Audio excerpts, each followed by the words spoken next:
Arena will send it their way now. It's Capitalist and Blitz. Like, oftentimes throughout this tournament, we've been talking about this style where they just kind of run at people and excuse the, pun or whatever with my name, but they just blitz them. Like, they run at them at 15 minutes in the game, and they take all semblance of map control, but this time around, things are going to be a little bit different, but Mushi at top is already trading hits with Rev. You've got to be careful about this. Yeah, and it's not just the harass, it's the 6 HP regen a second that it gives your mid laner, which makes it almost impossible for mid one to trade hits like this. Yeah, last time we were watching it with Ohio's Nyx Assassin, who starts off with, what, like 3 base regen or something like that? And now, this time around, we're going to be pairing it up with an Invoker, a Quad-Twix Invoker at that. He's got 10, it's actually 13 HP. Oh, that's absurd. Yeah, it's not even worth it mid one. Don't bother. Yeah. I almost feel like he kind of messed up on the purge a little bit. Yeah. I feel like if you just keep stacking it over and over again, it's very difficult to run away, even with the Kraken shell. And Fevi also had Enchant ready to go. I know it's not that big of a movement speed slow, but... Yeah, they know that DJ's there in the jungle. Mid one might be a difficult kill, though. He does have the Astral and that wand, plus the Fairy Fire. And we have a TP in available for Ohio, who's got a Mango. This seems just... No, I think this is way too optimistic. Yeah, that would be disastrous. We do have Fnatic who are going to be going for a 2-man smoke from DJ and Net. They're actually going to rotate into the mid lane. Ohio's going to go behind too. Yeah, he's going to cut across with his Arcane Boots. He popped the Mango, so he's actually full mana now. Net starts leading the way. Nice tornado. He's actually going to be able to go off. The Spectre's going to be able to come in. First Blood gets taken by MVP.Pheonix. And Fnatic thought they had it. They're still going to be able to get the Ravage to blow up the Witch Doctor, but they're not going to be able to get much else. And we can't forget, MVP.Pheonix, they claim the First Blood, so that is definitely favorable to them. Yeah, and most importantly, the first Ravage of the game was popped, and nothing was too bad. Like, Fnatic are going to be a little bit disappointed with that. They expected that Ravage to do a lot more. That first Witch Doctor kill doesn't really net them too much out of that. If anything, control is now in MVP's favor just because they do still have the Chrono available. But this is a team that isn't as reliant on these hero cooldown timings. Ooh, Ohio! He's sitting here on an Ancient stack trying to deal with it, but MP, he's just going to position himself in the perfect spot. Hits the Tornado, right-clicks him down a couple of times. And that's a lot of Ancients, by the way, that are quite low. I don't think MVP.Pheonix can ever contest it. Like, the attack speed of it is actually okay. Yeah. The Black Dragons are super slow. That's true. They just clear through the camp, the creep waves faster. Yeah. But this tower is going to go down. This is the one really... I don't think you want to stick around here. Uh-oh. Spectre's gonna pop the ultimate. They also throw down the Chronosphere. Mid one is most definitely dead. I like the Tornado use there to be able to catch that. They know they've got the kill on the OT, and they actually can get the supporting in hero as well. Oh, they didn't deny the mid tower when they had the opportunity to. They're not even getting Roshan or an objective out of this. We don't want to just give this one up. Rev jumps back. Tornado EMP is going to be able to land on the Tidehunter, blowing through all of his mana. He's got enough to wand, well, not anymore after that Anchor Smash. So no Ravage available. That being said, Fnatic do split themselves up pretty heavily. They're also trying to push in the mid lane. They are going to go for the Chronosphere, trying to pop Ohio. He's got the Ravage ready to go, and he could be able to get it off at the last second. Imprisonment save, there it is. The Spectre's not going to be able to claim that kill right away. Ohio will live, and they didn't have to blow the Ravage. DJ, he's going to be caught up by Ferev, but he does have his whole entire army here. The Tornado's going to be able to come in, just barely clips him. Ferev stays ahead of DJ as well. They body block him up and will be able to get a kill out of this.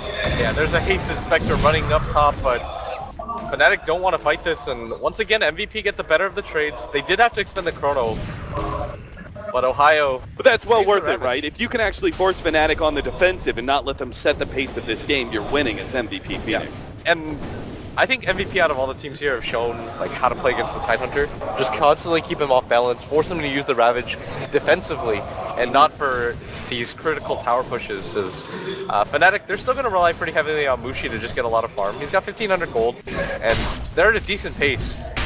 But they definitely want to try to use comes in. They've got more than enough to pop Ohio. And again, they're just fighting around the Tidehunter. Could be. I mean, it's either that or Maelstrom, right? Yeah. So. NewBee. They're going to run into NewBee. And they really want this quick pick off, and the Spectre's actually going to come in disrupting. He goes for DJ, and that Chronosphere! Beautifully set up for Ferev to be be able to pop the EMP over the top from MP. Ohio just cannot seem to get off the Ravage. Finally does in the last half second. The Valving is taking him down. Imprisonment's going to come in. But Mid once gets out the damage. He'll do move. He's sitting on the side. He's already fought. Mid run down to half HP. MP can't challenge him though. It's too much against Bushi as well on the right hand side. Zebi's already taken out the Tri-Gunner. And they're going to be able to sandwich in Fnatic if they can only control Mushi well enough. MP, he's got the invis as well. They're going to be able to start throwing out those impeded shots. Mushi making a dive in for the creep. Will be able to get inside it. MVP.Pheonix, they can still fight this though. They're going to chance up the Dark Troll. Mushi, you've got to get out of there. You're going to be dragged by the base. Gets full HP, rages up and GG's out. Mushi will be fine, but Fnatic, a big hit there as they lose another team fight. And now we've got the Blink Vlads completed on Forev. What do we think about the later Orchid builds on MP's Invoker? He went Phase Boots Drums, Handamitis, like that's kind of normal, but he actually goes back for the Orchid. Is it just that effective against Fnatic that you're willing to get it? I think it's good against the Life Stealer. If you can silence him and blow him up, even better than like slow-paced stunts. Right. He's almost always going to be able to dodge otherwise, and it would get the map control. I do like going for the drums and then going back to the Midas, realizing, okay, I still want to be able to keep up in levels and farm. That's primarily what this Invoker needs. He's just thinking whether or not he's going to be able to actually force this fight. I mean, Fnatic, do they really want to fight against Aegis can Blink Ravage. Oh, the tornado hit just in time, and he's going to be able to jump away. The Spectre pops the ultimate.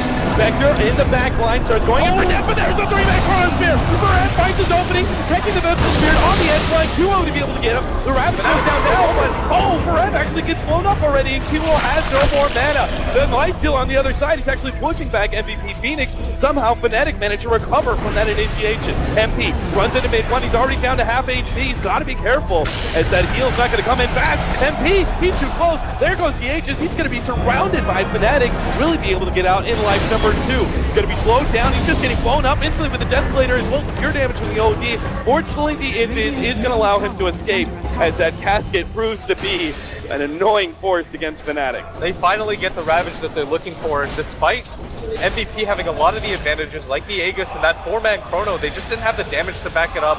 Mushi with the perfect positioning manages to shove the Witch Doctor away while he was channeling his ultimate. Radiant's middle tower. There's still a little bit of scariness though for MVP.Pheonix with the Chronosphere disable against an OD, but the BKB will definitely be, if you discount the Chronosphere, one of the larger impact items. Yo, another 3-man Chronosphere set up by Varad. This one's going to be controlled up. They got the EMP. That is almost going to go down. They're actually surviving decently, but Mid one can't battle out with QO. The carry actually died. Or Tornado comes forward, doesn't hit on anybody. The send back onto net is going to be able to successfully save him. And DJ gets the TP out as well. Somehow, Fnatic mitigate their losses once again against a great initiation from Forev. Yeah, Forev had a really bad game against Liquid, but in this one, I mean, he's just showed up to play. Multiple, like 3-4-man Chronos.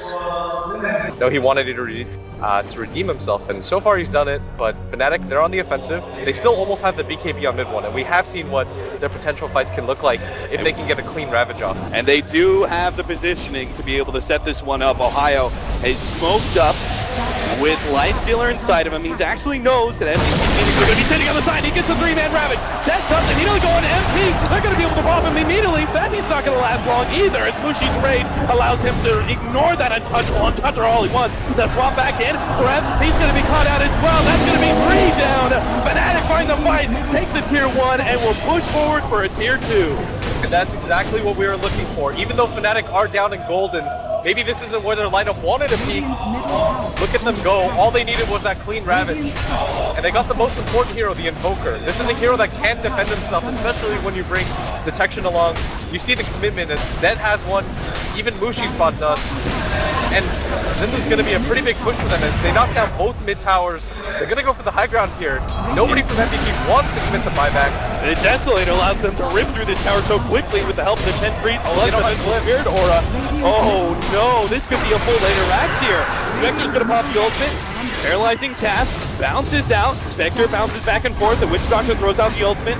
And they actually jump inside one of the Centaurs.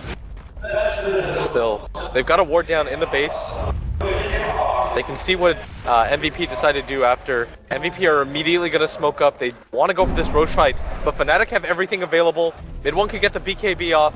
Oh, Perez smoke is popped. He knows the left-hand side. He sees the opportunity. No Chronosphere just yet. Launch him in, but QO. Oh no, he's stuck in inside of that one, the imprisonment goes down. They're going to be able to save some of these heroes. They've only taken that so far. Mid one's down to half HP, the BKB still going. Ohio holds. He's waiting for his opportunity to be able to jump in. He's got the light stealer inside of him as well, but he's stuck inside the tree. He's not in a position to do anything. He can't help mid one. Ohio's just stuck. The paralyzing cast is destroying him, and QO's going to be able to catch up now. Mushi pops out. Finally, the Ravage goes down, but they're only going to be able to get the support, it looks like, as Ohio dies, and Mushi is left alone against all of MVP.Pheonix, soon to die as well. A wipe to the favor of MVP.Pheonix. A rough start there for Rev, but it really came out when they had Tidehunter completely controlled with Mushi inside of him. Yeah, and the Tide was just looking for the opportunity. He might have had it for a split second, but you're just going to have to get the fast MKB. It looks like, ooh, the Chronosphere is going to be able to control the swap back out. And Tubu's going to be left to potentially die. No, MVP.Pheonix actually turn and fight this. With the EMP laid out, DJ's grind stays away. Find the Spectre Illusions will be able to survive for the time being. QO turns and will be able to take out Net. They're fighting around the Aegis right now. Mid one thinks he can actually do this. He's ready to go with the ultimate, drops it now, but he's still going to die.